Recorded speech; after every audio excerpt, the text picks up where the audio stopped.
Durante los siglos, los naturalistas han intentado clasificar las especies conocidas siguiendo diversos criterios. Se necesita un sistema de clasificación que sirva para dar nombre a todos los seres vivos y que, a la vez, valga para agruparlos de forma lógica.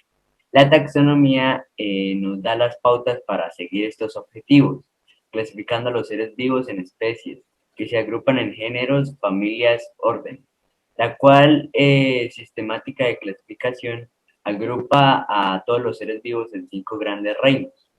Estos seres vivos se ordenan teniendo en cuenta las relaciones evolutivas existentes entre ellos. Gracias, André. Paula Rojas, ¿me puedes ayudar con el siguiente párrafo, por favor? En el siglo XVIII, un médico sueco, Carl von Linné, más conocido como Linneo, se planteó que las plantas y los animales se conocía recibían distintos nombres de distintas regiones de su país. Cuando quería hablar de alguna especie con otros científicos, no sabía cómo referirse a ella. Por ello, ideó un sistema que en la actualidad se denomina nomenclatura binomial. Consiste en asignar a las distintas especies un nombre formado por dos palabras.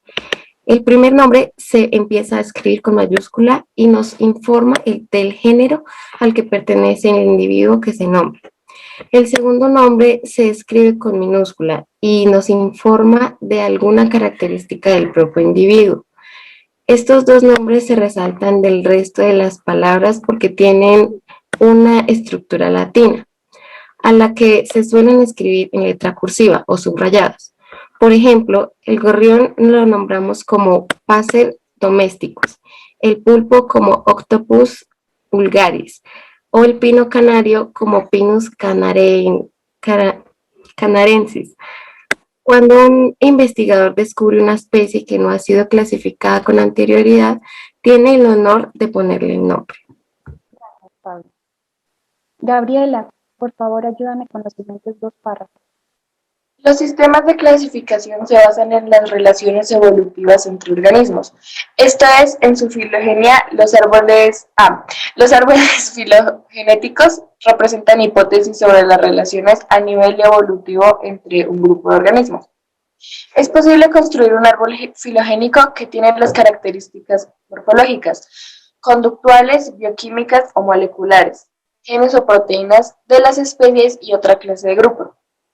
Cuando se construye un árbol, vamos organizando las especies en una serie de grupos anidados que se basa principalmente en los caracteres derivados compartidos, las características diferentes a las del ancestro del grupo. Las especies próximas generalmente suelen tener pocas diferencias entre sus secuencias, mientras que las que tienen menos parentesco tienden a tener muchas más. Gracias, Linda. Entonces, tenemos acá abajo, el documento nos trae un ejemplo de un árbol filogenético.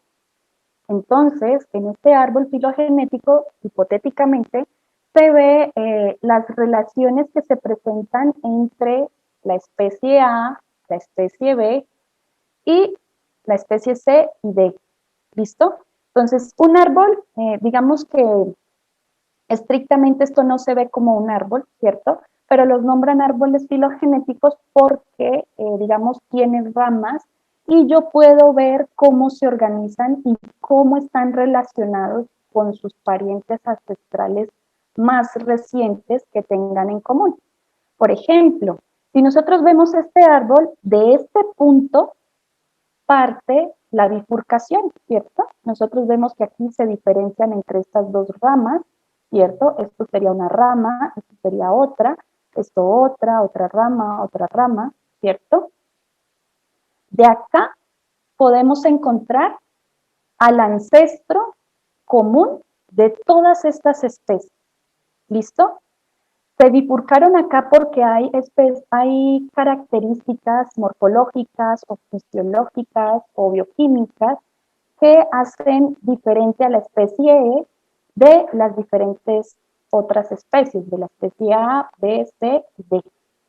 Al mismo tiempo, si nosotros vemos este punto acá, vamos a encontrar que las especies C y D tienen algo en común y que las hace diferentes de la especie A y de la especie B, pero al mismo tiempo la especie A y B son diferentes entre sí. Lo mismo la especie C y D son diferentes entre ellas mismas. ¿Listo? Entonces, si nosotros vemos cómo se organiza un árbol, estas son nuestras especies más actuales, son las especies de interés, digamos, la que nosotros estamos estudiando, y del lado izquierdo vamos a encontrar los ancestros, ¿listo? De dónde empezó a evolucionar estas especies que nosotros tenemos como especies de interés o especies actuales. Si, por ejemplo, nosotros estamos estudiando la especie A, pero desconocemos todo el árbol, ¿cierto? Lo que nosotros podemos hacer para reconocer cuál es el ancestro en común más cercano con cualquiera de estas otras especies, yo empiezo a retroceder en el árbol. Por ejemplo, si yo quisiera saber cuál es el punto donde se encuentra una especie en común o el ancestro más cercano de la especie A con la especie C, ¿cuál sería? Pueden rayar el tablero, la imagen. Si queremos ver entre A y entre C, ¿dónde podríamos encontrar el ancestro en común? Sería entre la mitad de B y C, o sea, en la lineecita de ahí. Exacto, sí, muy bien. Este punto sería donde podemos encontrar un ancestro en común entre estas dos especies. Ahora, si fuera entre B y E, ¿cuál sería? En el centro de C y D. Exacto, este de acá. Muy bien. Casi que sería el ancestro común de todo el árbol, ¿cierto? Ahora, normalmente cuando nosotros hacemos un árbol como estos, o un árbol de forma general, esta especie es la que tiene menos características en común con todas las demás. Entonces, cuando nosotros queremos hacer un árbol, lo primero que hacemos es tratar de sacar primero a la que menos tiene parecido con todas las demás. ¿Listo? Vamos a encontrar entonces, aquí nos lo están mostrando nuevamente, el ancestro común entre A y B, que es este de acá. Ustedes lo van a encontrar como ancestro común más reciente, es decir, ACMR, ancestro común más reciente entre A y B. El ancestro común más reciente entre A, B, C, D y E, que sería todo el árbol. Y esto sería la raíz del árbol, ¿cierto? Nuestros ancestros y las especies actuales. Entonces, a cada punto de ramificación, ¿cierto? Donde se bifurca cada rama o el árbol en general, a estos puntos se les conoce como nodos. ¿Listo? Entonces, esto es un nodo, esto sería otro nodo acá, otro acá. ¿Listo? Y representa un evento donde se diversificó o un evento donde se separó. ¿Listo? Se separó, digamos, la especie en algún punto tuvo que evolucionar por alguna condición ambiental, por una presión de selección natural, ¿cierto? Y entonces ya se generan dos grupos descendientes. Entonces, por ejemplo, si hablamos de este nodo se forman los grupos descendientes de la especie A y de la especie B. Entonces, vamos a encontrar, ¿cierto? Nosotros lo vamos a ver de forma lateral, digamos que aquí vamos a encontrar el ancestro común y aquí vamos a encontrar las especies. Y vamos a encontrarlo también, digamos, como si estuviera de pie, ¿cierto? Si esto es la raíz y estos son las ramas, ¿cierto? Entonces vamos a encontrarlo como uno ve un árbol normalmente en la naturaleza, ¿cierto? Vamos a verlo de pie. Y también, digamos que esta es la forma cuadrada, ¿cierto? De cada rama, pero también lo podemos ver o desarrollar en forma diagonal cada línea, ¿listo? Como si fuesen triángulos, lo que estuviéramos armando, ¿vale? Pero es exactamente lo mismo. Si nosotros vemos en este árbol, ¿cierto? A y B están relacionados, C y D están relacionados por otro ancestro común, y la especie que menos tiene relación con el grupo es E. En este caso es exactamente lo mismo. A y B relacionados, C y D relacionados también, y E, el ancestro que tiene, digamos, la especie ancestral que tiene menos relación con el resto del grupo. Y lo mismo ocurre acá. Entonces, A y B están relacionados por un ancestro común, C y D también tienen una relación de parentesco, y E es la especie que tiene menor relación con todas las especies. ¿Listo? Entonces se puede encontrar de esas formas. Y es exactamente igual. Otra cosa que puede suceder y que a ustedes muy probablemente les pueda salir en alguna prueba de estado, llámese ahorita la prueba de los 3 editores o de pronto luego cuando ustedes presenten su examen del ICFES, es esto de acá. Entonces, ¿qué pasa? A uno le pueden enseñar este árbol de acá. Si nosotros vemos aquí W, es la especie que tiene menos relación con todas las demás, con todo el grupo, ¿cierto? Está aquí más hacia afuera. Luego le sigue la especie Z, ¿cierto? Que tiene relación entre la especie X, que tiene relación con Y y con Z, pero tiene algunas diferencias, por eso se sale aquí del árbol, tiene una rama especial. Y la especie Y y Z tienen más relación entre sí. Resulta que yo puedo girar este árbol, ¿cierto? Si yo lo giro, es como la mano, ¿cierto? Yo le doy vuelta, ¿cierto? A la mano. Yo tengo la palma de la mano extendida y le doy vuelta. Tengo los mismos 5 dedos, no voy a perder el pulgar, no voy a perder el meñique, todos están ahí y es exactamente lo mismo. Entonces aquí W es la especie que menos tiene relación con el grupo de las 4 especies. Aquí teníamos por fuera a X también, aquí nuevamente está afuera de X y Y. Y de la misma forma, X y Y tienen más relación y cada uno es una especie diferente. A pesar de que se gira esta rama de acá, ¿cierto? El árbol es el mismo. ¿Listo? Entonces puede pasar que nosotros, por ejemplo, nos pueden dar diferentes árboles. O por ejemplo, yo en la evaluación les puedo poner árboles donde se giró alguna rama y ustedes me van a decir cuál es el árbol que no coincide con todos los demás, por ejemplo. ¿Hay alguna pregunta hasta ahí? Y entonces tenemos que todas las formas posibles en las que se puede girar cualquiera de las ramas nos va a dar como resultado el mismo árbol. Entonces estas son todas las formas en las que se puede girar este mismo árbol del que estábamos mencionando ahorita. ¿Listo? Entonces nuevamente W es la especie que se encuentra en menos relación con las demás. X y Y están relacionadas y sacan a X, Y y Z están relacionadas y sacan a X. Aquí lo mismo, W es la especie que tiene menos relación, Z y Y están relacionadas, aquí Z y Y están relacionadas, Z y Y están relacionadas, sacan a X, aquí también, y W es la que se encuentra más hacia afuera. Entonces, son el mismo árbol, los 4, pero son las 4 formas posibles en las que yo puedo mencionar la relación de parentesco entre estas mismas especies como árbol filogenético. ¿Listo? Es exactamente el mismo árbol. Y ustedes pueden encontrar la siguiente condición. Hay algo que se le conoce como la politomía.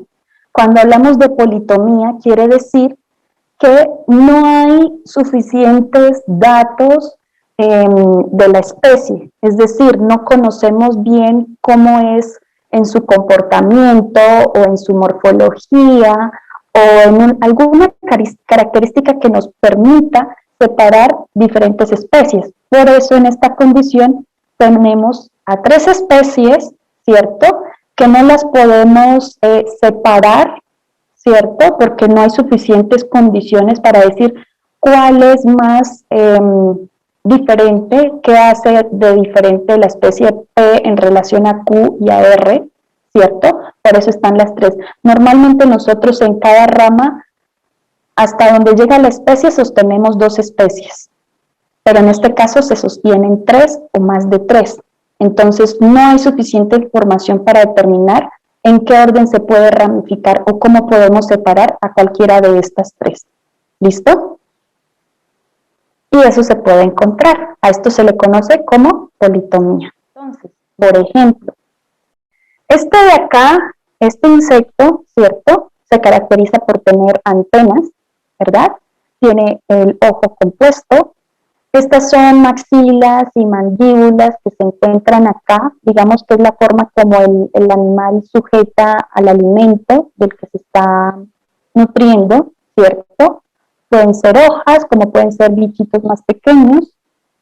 Además de eso, digamos que los insectos se dividen en varias secciones.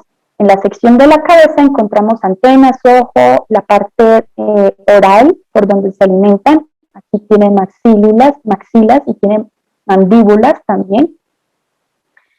La parte media, que se refiere al tórax, entonces tenemos el protórax, que es la parte más cercana a la cabeza.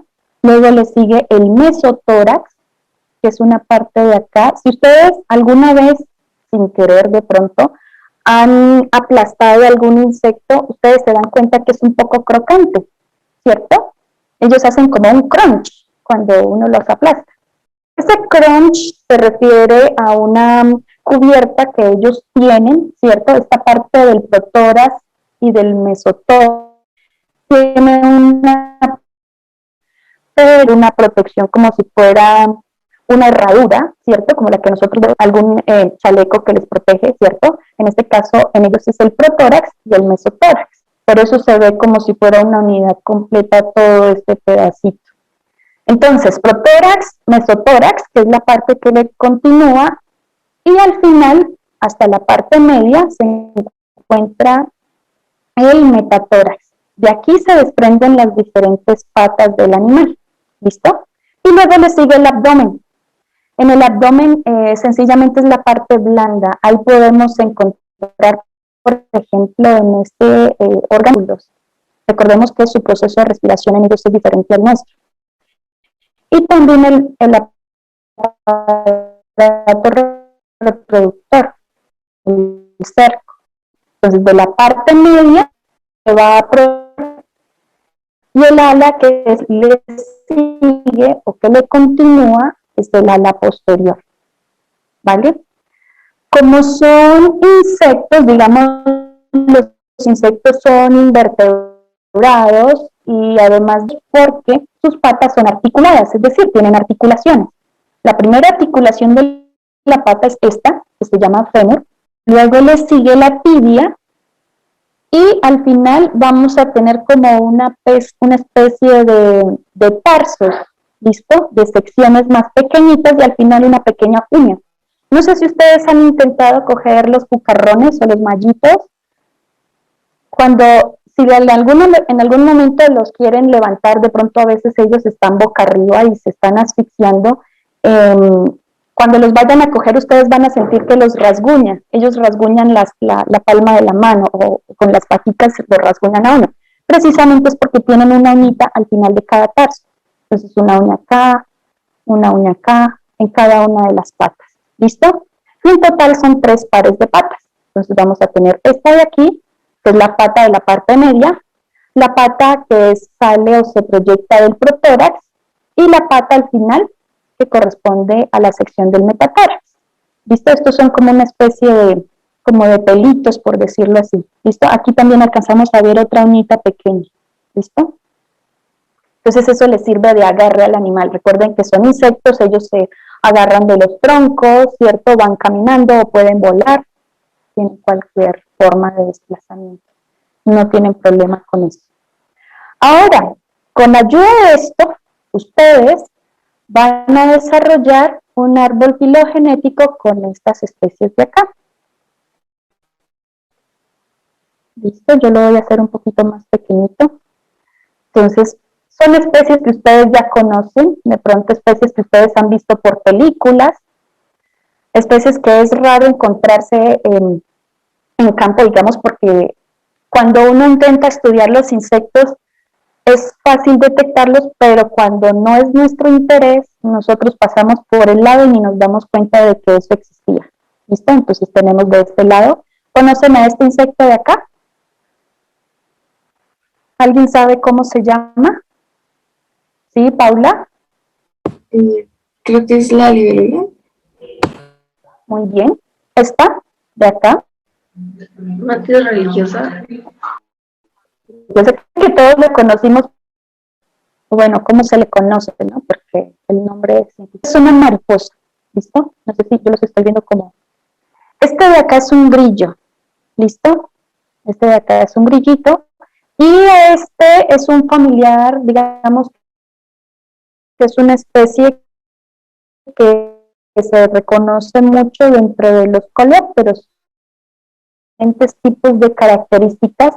Algo que no tiene el saltamontes que vimos al principio, por ejemplo, es que en este caso, ustedes han visto cuando intenta volar una mariposa, ella primero saca a esto se le llaman alas elitradas o elitros, ¿no? Y ya luego vienen las alas membranosas como estas, que extiende la libélula. Nuestra religiosa también tiene litros, no sé si ustedes lo alcanzan a ver, le voy a pintar bien en las alas, ella también tiene alas, ¿listo? Entonces, pueden empezar a compararlos por tamaño de algún órgano que ustedes vean, ¿listo? Entonces, por ejemplo, por tamaño de antenas, tamaño si son horizontales, verticales, si las alas son más grandes que el cuerpo, si de pronto las alas se extienden hasta el abdomen. Entonces, por ejemplo, si se extendieran hasta el abdomen, tendría que más o menos así, ¿cierto? Porque tenemos acá esta mantis religiosa no tiene sus alas extendidas, pero ustedes pueden extendidas para ver cómo ve normalmente. ¿Listo? Busquen, recuerden que tienen 3 pares de patas los insectos, pueden comparar si son grandes, si son pequeñas, ¿listo? Si se extienden hacia atrás, hacia adelante, ¿vale? Entonces, vienen adelante y entonces ya vamos viendo cómo organizamos. ¿Cuál es la especie que menos se parece a todo el grupo? Por ejemplo, yo les voy a indicar acá, si nosotros quisiéramos hacer, por ejemplo, un árbol filogenético de las vocales, por ejemplo, el de las vocales. ¿Cuáles son las vocales? ¿Quién me puede ayudar? A, Vocales, sí, A, B, vocales, E, I, O, otra vocal, son 5, I, sí, O, sí, muy bien. De esas vocales, recuerden que las vocales se clasifican de 2 formas, ¿cierto? Las vocales abiertas y las vocales cerradas. Eso nos sirve para poderlas diferenciar, ¿cierto? Entonces yo puedo decir cuáles son abiertas y cuáles son cerradas. Entonces, ¿quién me recuerda cuáles de las que tenemos hasta ahí, cuáles son abiertas y cuáles cerradas? Recuerden que cuando ustedes la pronuncian, la boca se abre, ¿cierto? Entonces, cuando yo pronuncio la A, por ejemplo, es diferente que pronunciar la I. Entonces, eso es qué tanto nosotros abrimos la boca para pronunciar la vocal. ¿Cuáles serían vocales abiertas y cuáles serían cerradas? Abierta es A, muy bien, sí, lo pueden decir. la A, la E y la O. Entonces, vamos a poner la A, la E y la O.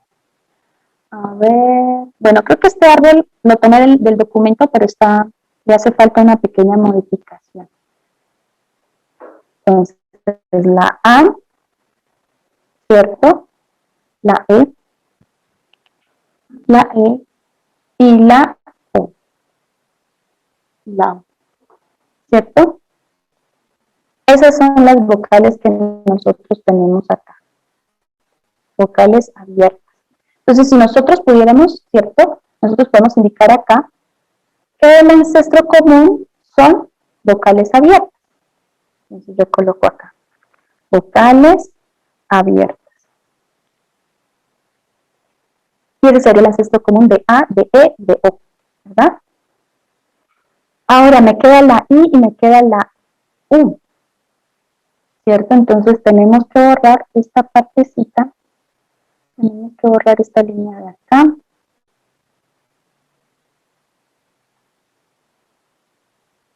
Vamos a asumir que esta línea es esta. ¿Listo? Y que esta es O. Me falta I I y me falta U. Entonces de esta se puede ramificar, ¿cierto? Porque su ancestro común son vocales cerradas. Entonces dejamos aquí a I y dejamos aquí a la U. Listo. Digamos que tienen, si nosotros lo vemos por cómo se ven estrictamente físicamente, la O y la A tienen más relación que la U, ¿cierto? Por cómo se ven, ¿cierto? Porque aquí ya se cerró. Digamos que para una rayita al lado ya me queda convertido en A, ¿cierto? Esta rayita de acá, ¿cierto? Ahí ya sería una A. Entonces yo puedo diferenciar, digamos que estas dos tienen más relación que la E. ¿Listo? Bien. Entonces, más o menos, eso es hacer un árbol filogenético. Yo indico cuáles son las relaciones entre estas especies, digo cuál es su ancestro común, ¿cierto? Si no es posible de pronto identificar qué característica hace diferente una especie de otra, lo podemos indicar como venía en el ejemplo, ¿cierto? Decía el ancestro común más cercano, entonces yo puedo escribir aquí ancestro común más cercano, ¿cierto? Entre A, O y E.